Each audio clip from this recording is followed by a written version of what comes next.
Denise's doctor called during the family barbecue, asking about payment for her surgery. Clayton grabbed the phone, told the doctor his wife could wait, and handed Yvonne a resort brochure instead. His mother nodded approvingly. Everyone expected Denise to break. She just touched her locket and breathed. She already knew. The smoke from the grill drifted across the yard like a slow curtain, and behind it, 24 people pretended they hadn't just heard what Clayton said. His brother's backyard was full that afternoon, cousins leaning against the fence with plates in their hands, children chasing each other between folding chairs, old church friends gathered around a cooler of sweet tea and paper napkins. It was the kind of Saturday that was supposed to mean something good.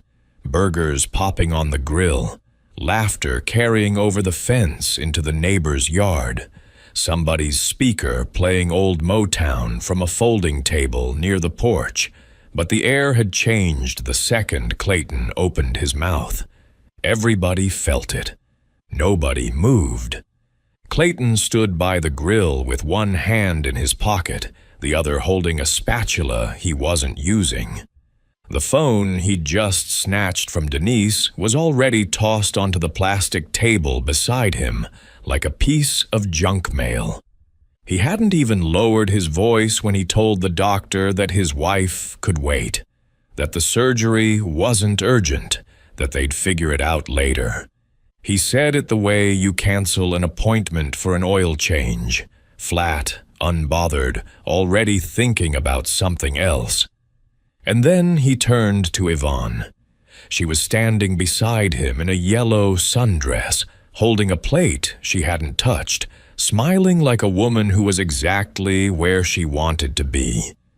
Clayton had introduced her to the family 3 months ago as a co-worker from his department. Nobody believed it, but nobody said anything either.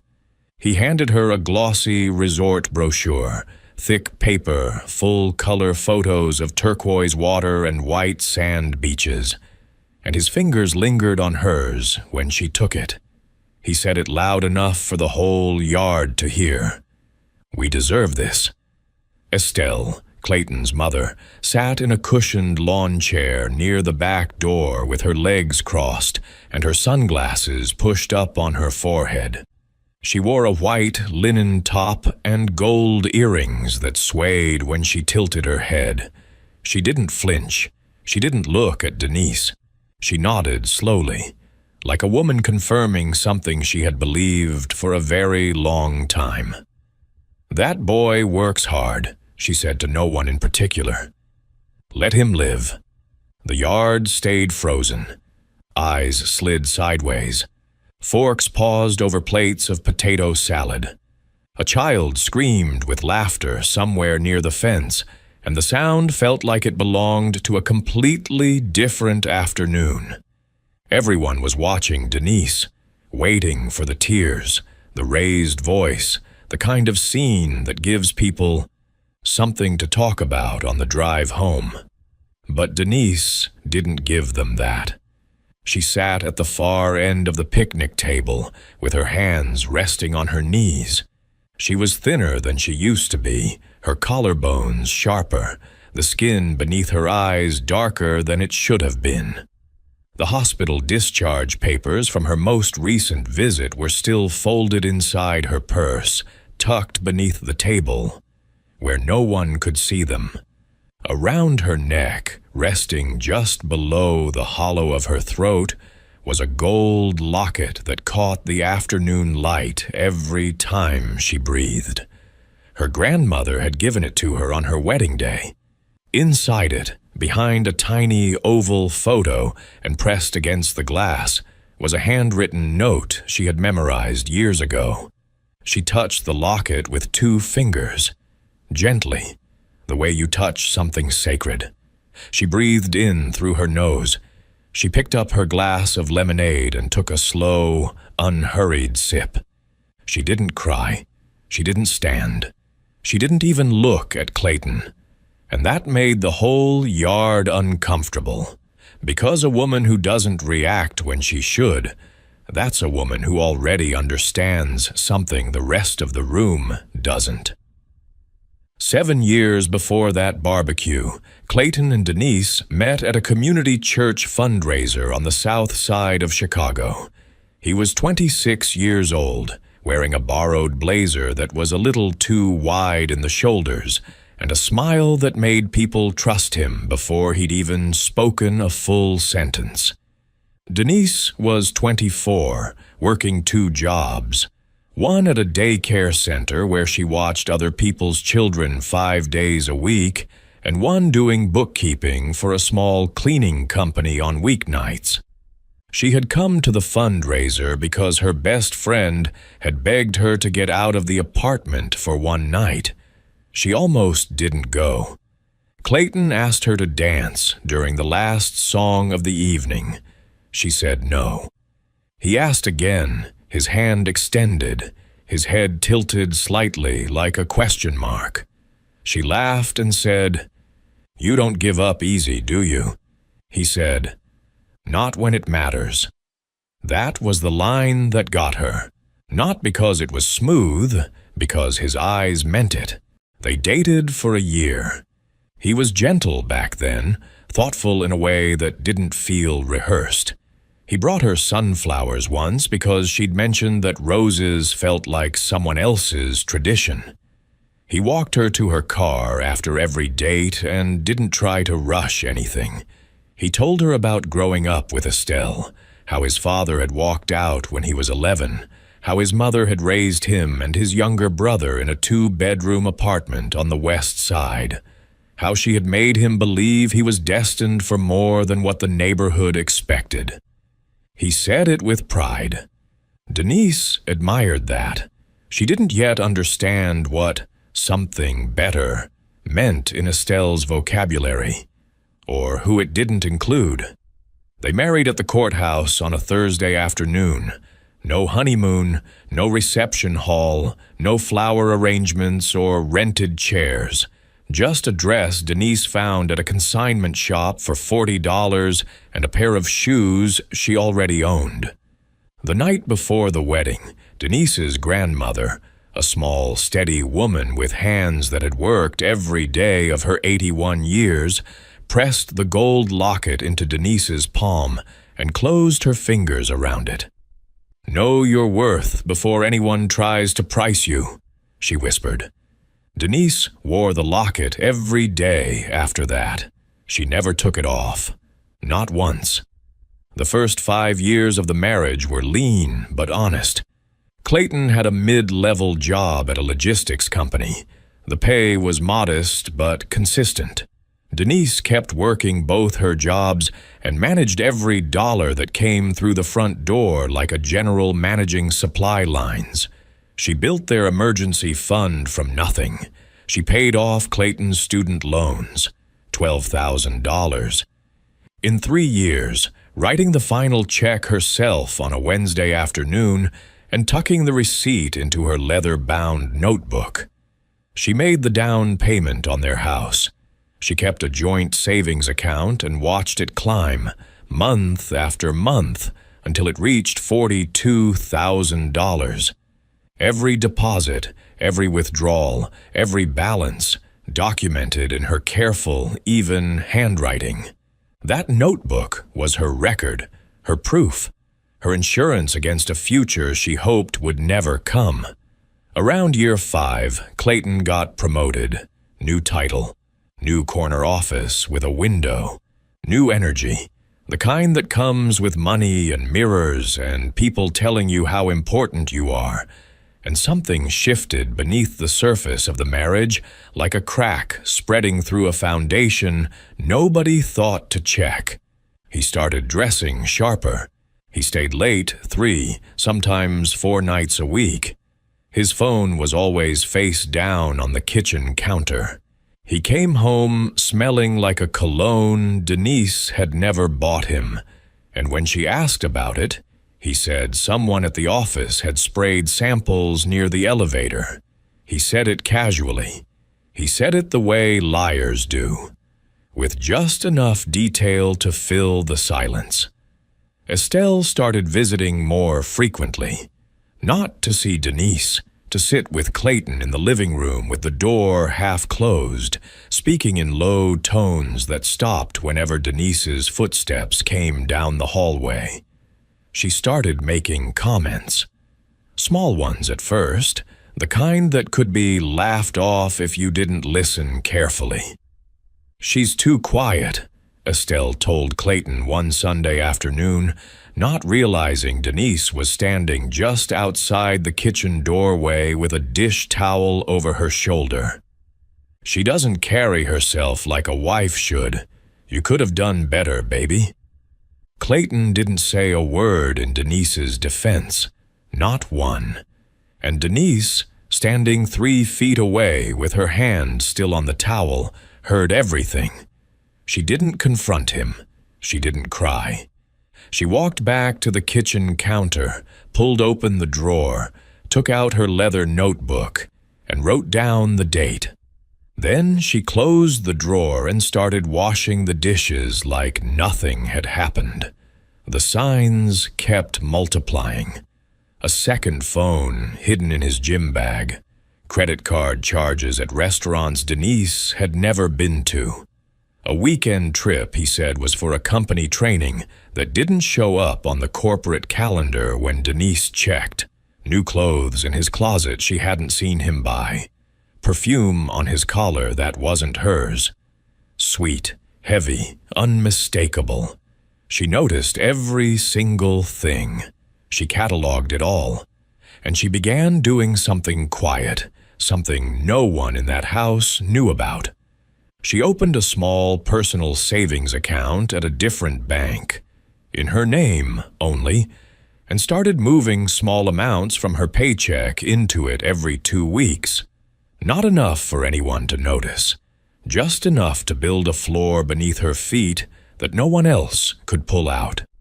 Because Denise had learned something long before she ever met Clayton. A lesson her grandmother had stitched into her bones before she was old enough to understand it.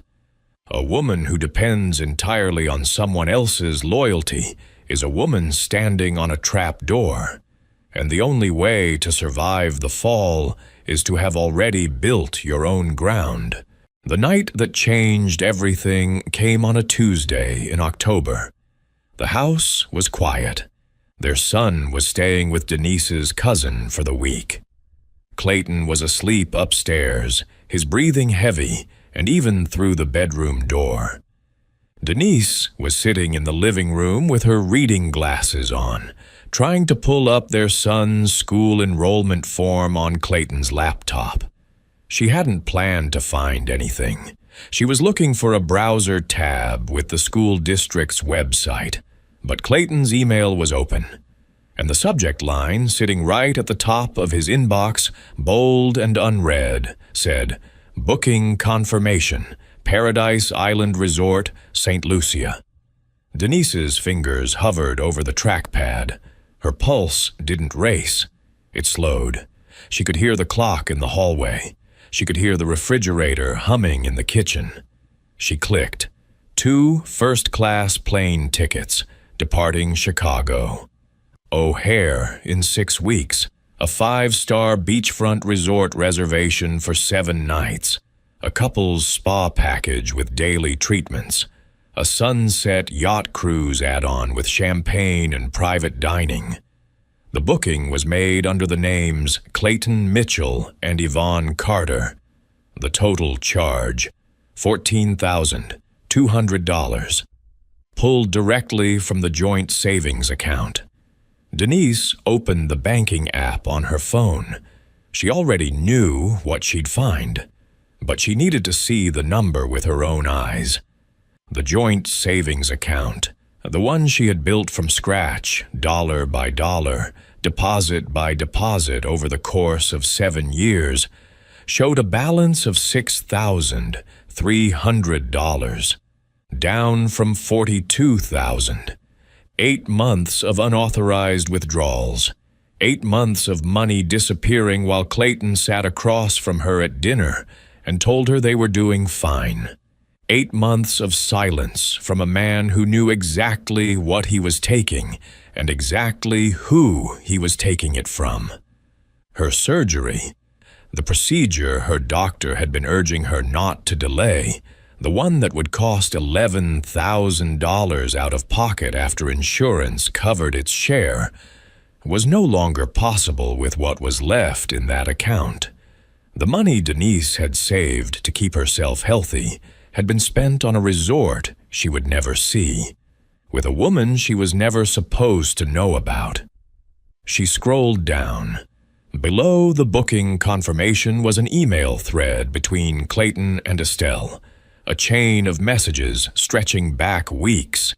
Denise read every single one. Her hands were perfectly still on the keyboard.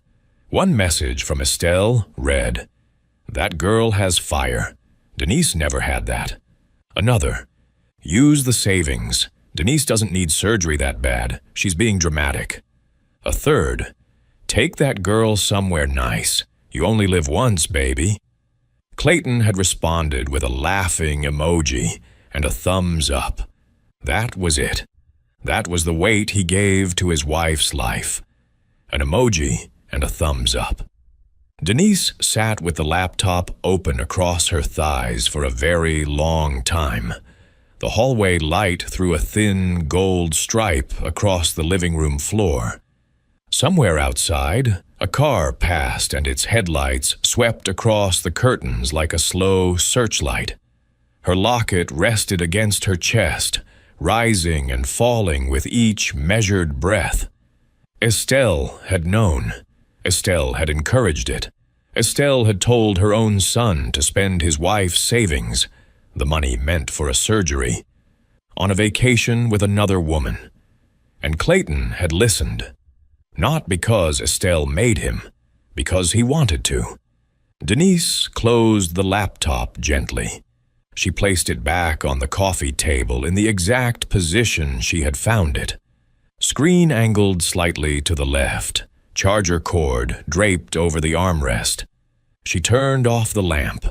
She sat in the darkness for a long time, one hand resting on the locket, her eyes open and completely dry. She did not go upstairs. She did not wake Clayton. She did not scream into a pillow, or call her best friend, or pour a glass of wine and cry at the kitchen table. She sat in the dark, and she thought. And when she was finished thinking, she went to bed. The next morning, Denise drove to a park 3 miles from the house. It was the same park where she used to bring their son to feed the ducks. A small pond surrounded by old oak trees, with benches along the gravel path. She sat on the bench closest to the water.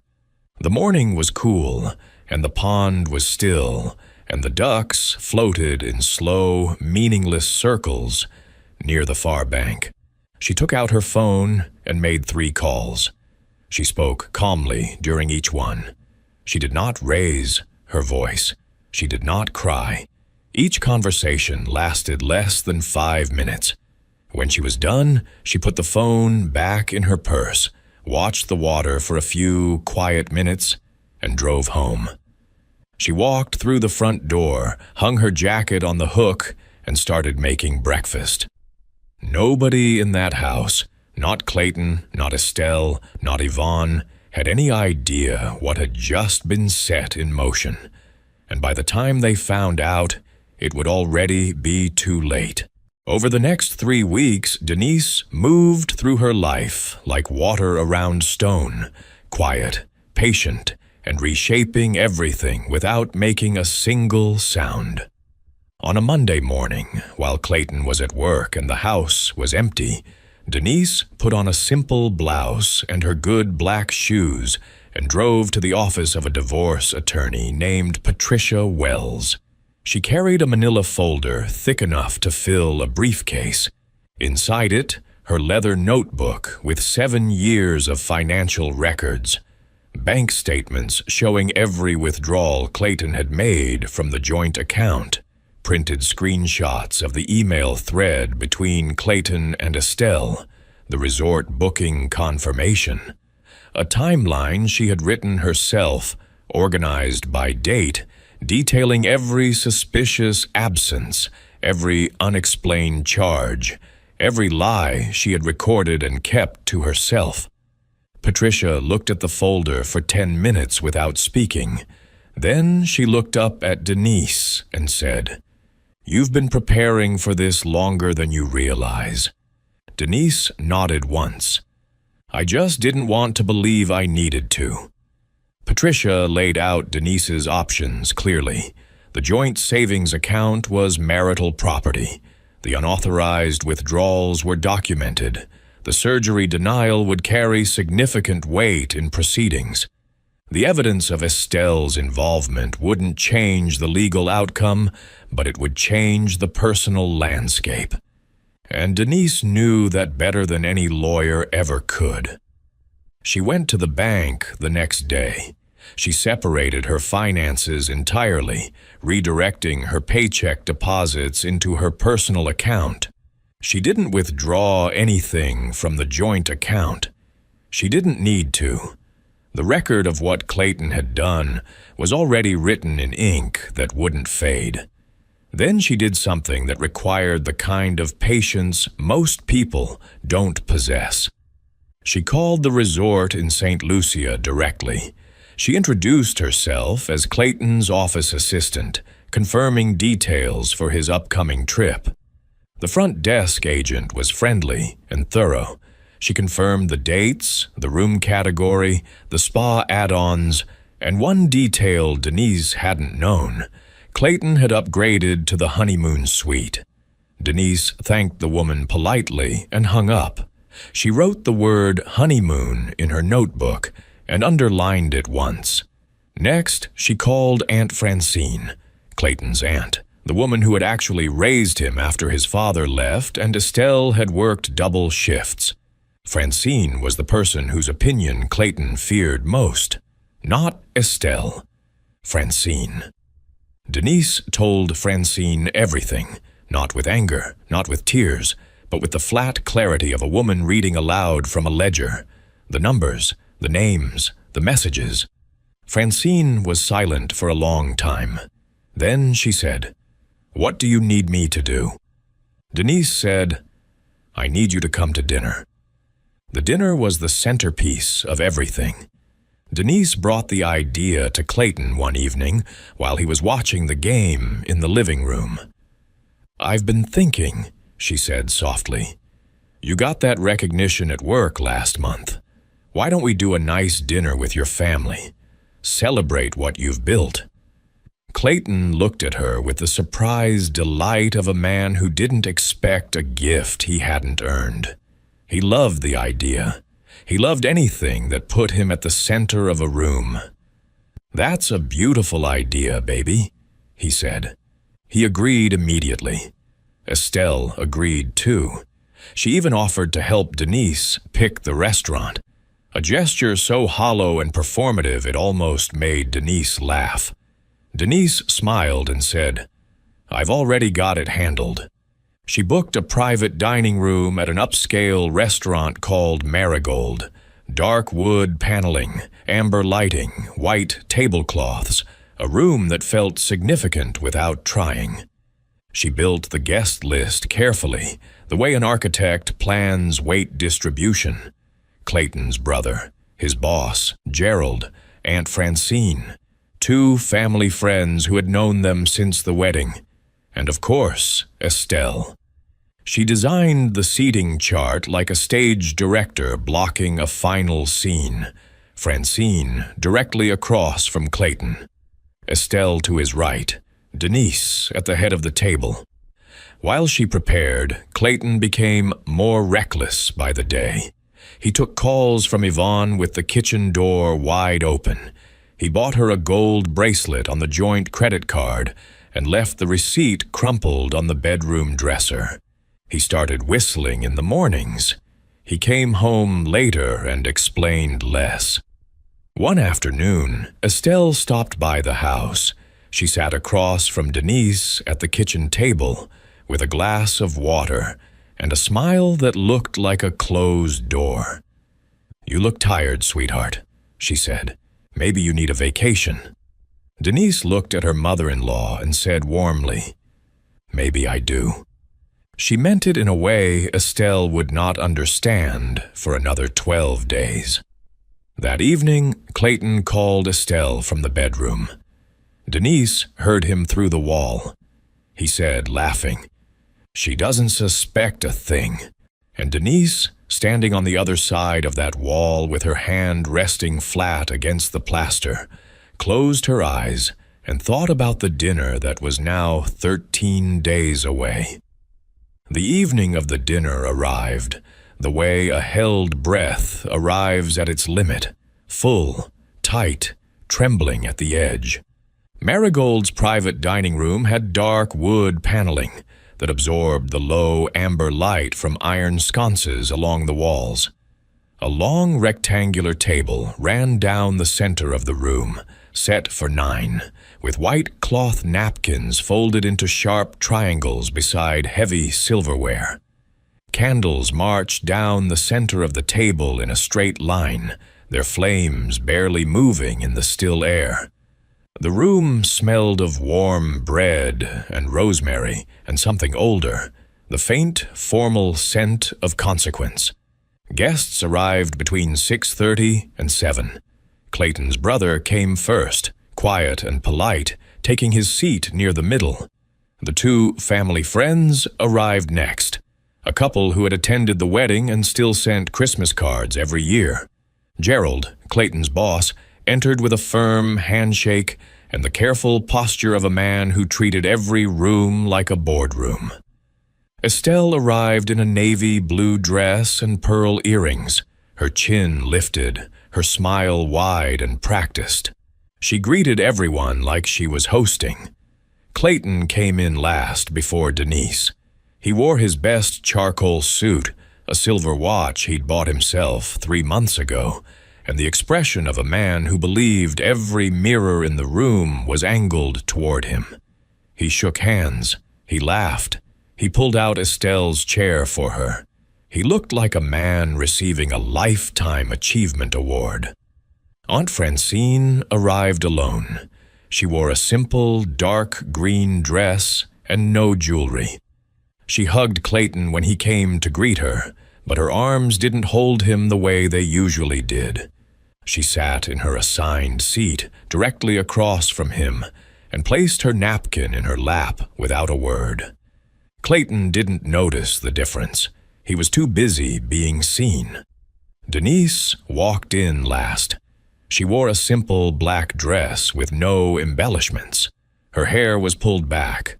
Her grandmother's gold locket rested just below her collarbone, catching the candlelight in small, soft flashes. She didn't rush. She didn't smile widely.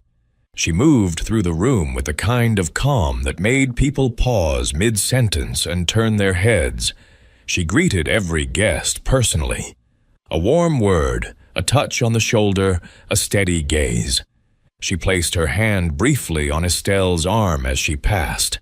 Then she sat at the head of the table and laid both palms flat against the white tablecloth. Something shifted. It wasn't loud. It wasn't visible. But everyone in that room felt the center of gravity move. There was a weight to Denise that hadn't been there before. Not heaviness, but authority. The kind of presence that pulls a room inward without a single raised voice.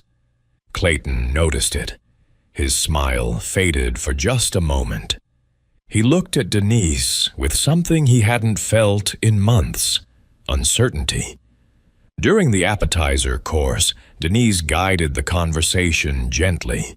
She spoke about gratitude. She said she was thankful for everyone who had invested in their family. She said the word invested slowly, and her eyes moved to Estelle when she said it. She spoke about the importance of honesty, how trust is like a building, and once the foundation cracks, the whole structure eventually falls. She thanked Estelle for always being honest about what she thinks. Estelle's smile thinned.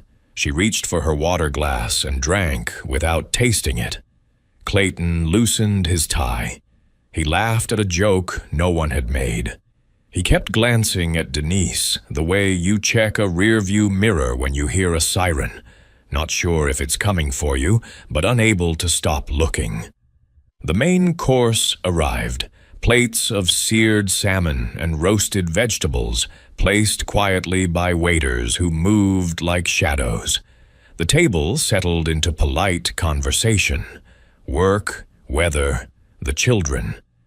But beneath the candlelight and the soft clinking of forks, something was building. The kind of pressure that doesn't announce itself until it has already broken through. It happened between the main course and dessert. Denise stood. She didn't tap her glass. She didn't clear her throat.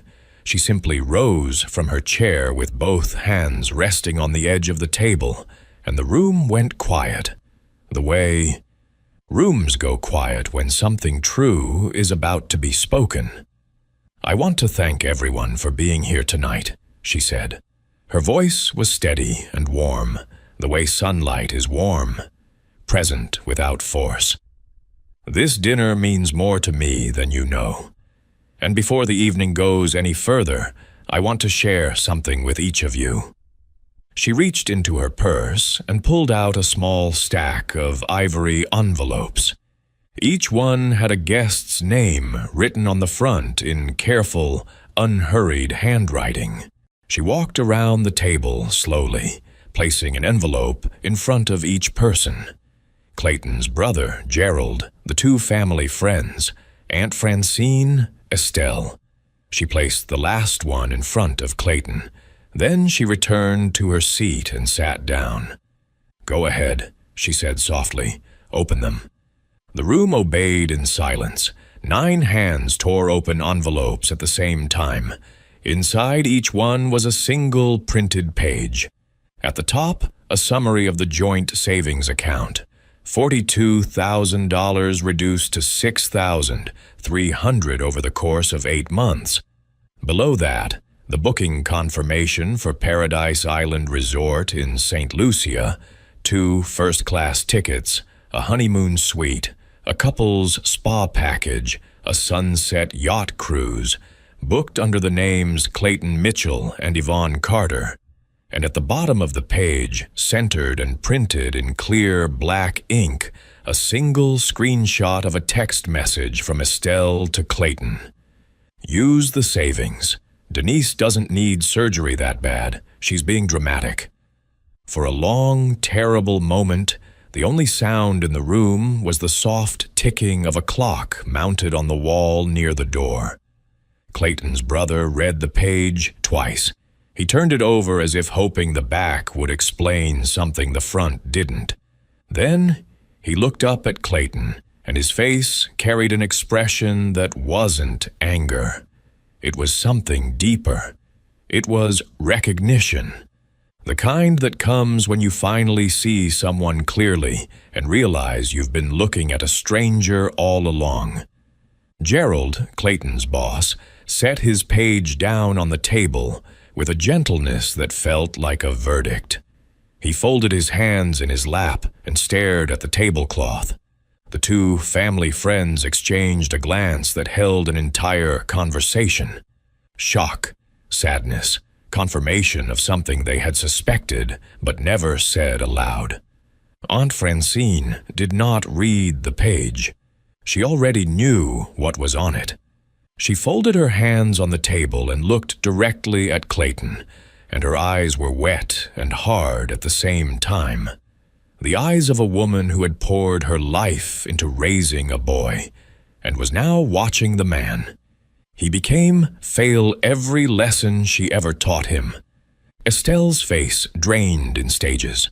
First the color left her cheeks, then her lips, then her hands, which began trembling against the edge of the table like leaves in a wind that came from nowhere. She opened her mouth. She closed it. She opened it again. Nothing came. Clayton pushed back from the table. His chair scraped against the hardwood floor.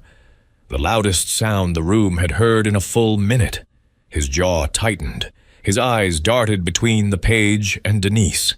He said, "Denise, baby, let me explain." Denise raised one hand, not sharply, gently. The way a woman stops traffic at a crosswalk, with calm authority and no hesitation. And the room stayed silent. She reached up and unclasped the gold locket from her neck. She held it in her open palm for a moment, feeling its weight. Then she opened it and turned it toward the table. The tiny oval photograph of her grandmother on one side, the handwritten note pressed behind the glass on the other. She read the words aloud, and her voice did not waver. "Know your worth before anyone tries to price you." She closed the locket. She held it against her chest for one breath. Then she looked at Clayton. Not with fury, not with satisfaction, not even with sadness. She looked at him with the calm, immovable clarity of a woman who had already grieved everything she needed to grieve and had already made every decision that mattered. "I paid for my surgery myself," she said. "I paid for this dinner myself, and the divorce papers were filed 3 weeks ago." The room did not breathe. Now the 3 phone calls from that morning at the park made sense. She had called Patricia Wells, her attorney. She had called the bank to finalize her account separation. And she had called Aunt Francine to tell her the truth before anyone else could spin it. Clayton reached for Denise's arm. She stepped back, not quickly, not dramatically. The way you step away from something that no longer belongs to you. Quietly, completely. Aunt Francine stood up from her chair, the legs scraped against the floor. She looked at Clayton and said 5 words that carried the weight of every meal she had cooked for him, every school uniform she had ironed, every prayer she had whispered over his sleeping body when he was a child. "Your father would be ashamed." Estelle tried to speak. She said Clayton's name. She said the word, "wait." But no one at the table turned to look at her. Not one person. Denise picked up her purse from the back of her chair. She touched the locket one more time. A small, private gesture, like pressing a hand to a wound that had finally closed. She walked to the door of the private dining room. Her heels were quiet on the hardwood. She did not look back. The door closed softly behind her, and the silence she left in that room was louder than anything anyone at that table had ever heard. In the weeks that followed, Clayton's world did not collapse all at once. It came apart the way a house does when the foundation shifts. Slowly, unevenly, with cracks spreading in every direction no one predicted. His brother stopped returning his calls, not out of cruelty, out of a disgust so deep it didn't need words. He had watched his brother accept Denise's money, Denise's sacrifice, Denise's quiet, steady labor for 7 years, and then pour it all into a woman who wasn't even brave enough to be sitting at the table when the truth was spoken. He sent Clayton one text message. "I need time." That message was never followed by another. Aunt Francine called Clayton once. She told him not to come to her house until he had become a man worth visiting. She said it the way she said everything, calmly, plainly, with no room left for argument. Clayton had spent his entire life trying to live up to the image Francine held of him, and now the only version of himself she could see was the one printed on that sheet of paper inside the ivory envelope. That was the consequence that cut deepest, not the loss of money, not the legal filing, but the quiet withdrawal of the one woman whose belief in him had been the scaffolding for everything he thought he was. At work, the shift was quieter, but just as permanent. Gerald didn't fire Clayton. He didn't reprimand him. He simply changed the way he looked at him, professionally courteous, personally vacant. The promotion Clayton had been positioning himself for over the past 6 months was quietly awarded to a colleague without explanation. No meeting, no conversation, just a company-wide email with someone else's name where Clayton's was supposed to be. Clayton sat in his office the day the announcement went out and stared at the wall for 30 minutes without moving. Yvonne disappeared the way comfort always does when the cost of staying becomes real. She learned about the dinner from a mutual acquaintance, someone who had been texting Clayton's brother for details, and she blocked Clayton's number that same evening without sending a single message. No explanation, no goodbye, no argument, just silence where her voice used to be. She had never been in love with him. She had been in flattery and first-class tickets and expensive dinners and the quiet, addictive thrill of being chosen over someone who seemed invisible. But she had no interest in standing beside a man whose family now looked at him like a stranger they wished they'd never met. Clayton called her from a different number 3 days later. She didn't answer. He texted from his work phone. She didn't respond. He drove to her apartment building one evening and sat in the parking lot for an hour with the engine running. The lights in her window never came on. Whether she was home or not didn't matter. The message was the same. Estelle tried to repair the damage the only way she knew how, with her voice. She called family members one by one, offering her version of events, rearranging details, softening edges, spinning the story the way she had always spun things. But nobody wanted to hear it. Her other son, Clayton's brother, told her plainly during a Sunday phone call, "You helped him destroy his family, Mama. I don't know what else to say to you." The line went quiet. Estelle sat in her living room that evening with the television off and her phone face down on the cushion beside her. The house was silent, in a way it had never been before. Not the silence of peace, but the silence of something that had been emptied out. Clayton came home one evening to the house Denise had paid for. The front door was unlocked. The hallway was clean. But something was different. Denise's side of the closet was half empty, hangers pushed to one side, bare rod gleaming dully in the overhead light.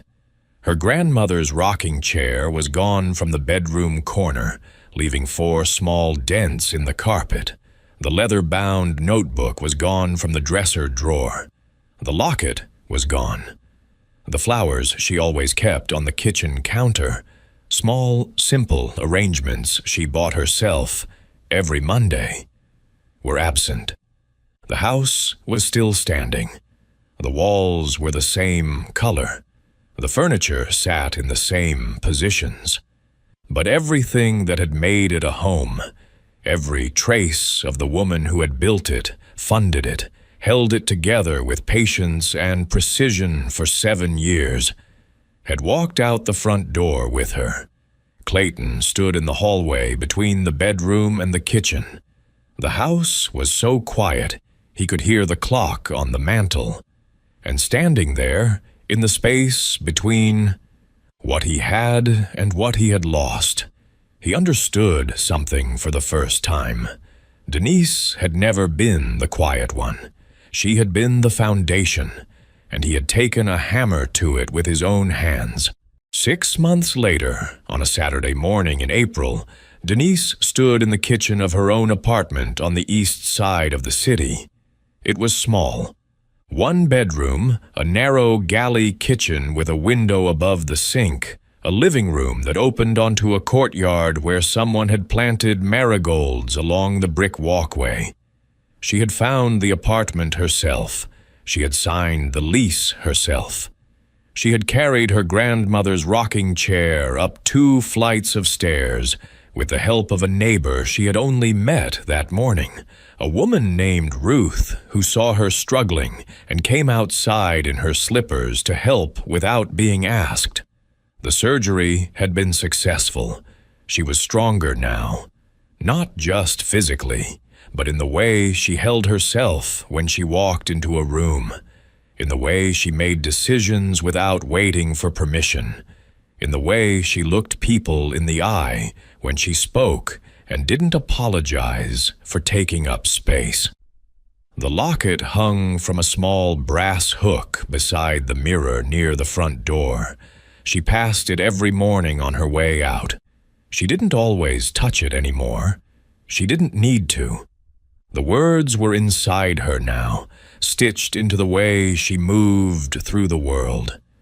She had taken a position at a nonprofit that helped women build financial independence.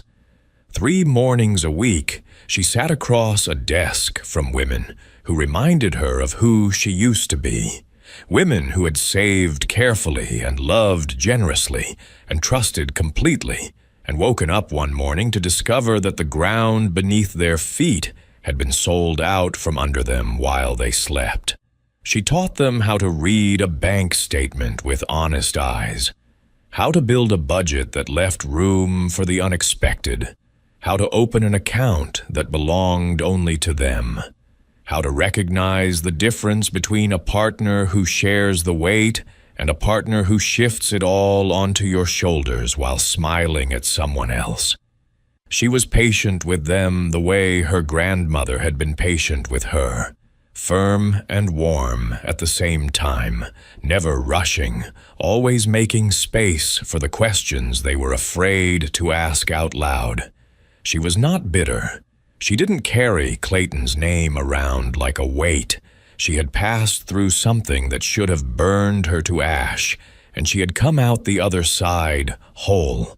Not because she was superhuman, not because she didn't feel the pain, but because somewhere deep inside her, in the place where her grandmother's voice still lived, she had always known that the only thing more dangerous than betrayal is letting it turn you into someone you don't recognize.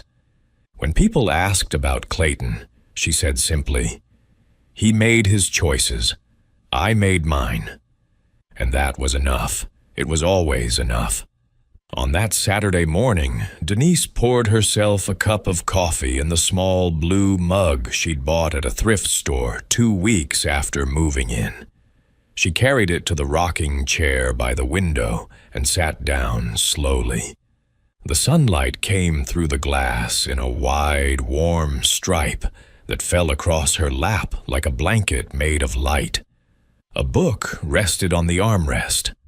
Something she had been reading slowly all week, a few pages each night before sleep, the way you read when you are in no hurry to arrive anywhere. She opened it to where she had left off.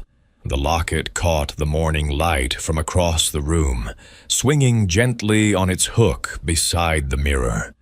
Below the window, in the courtyard, the marigolds were just beginning to open. Small, bright faces turning toward the sun. Denise turned the page. She took a sip of her coffee. She smiled. Not for anyone else. Not for a camera. Not for a man. Not for a room full of people waiting to see what she would do. Just for herself. Just because the morning was quiet and the coffee was warm and the chair held her the way her grandmother's arms once did. Just because she was free. Denise didn't win because she fought.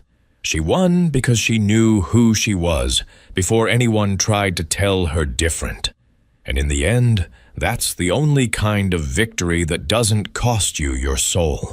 Dignity isn't loud. It doesn't need an audience.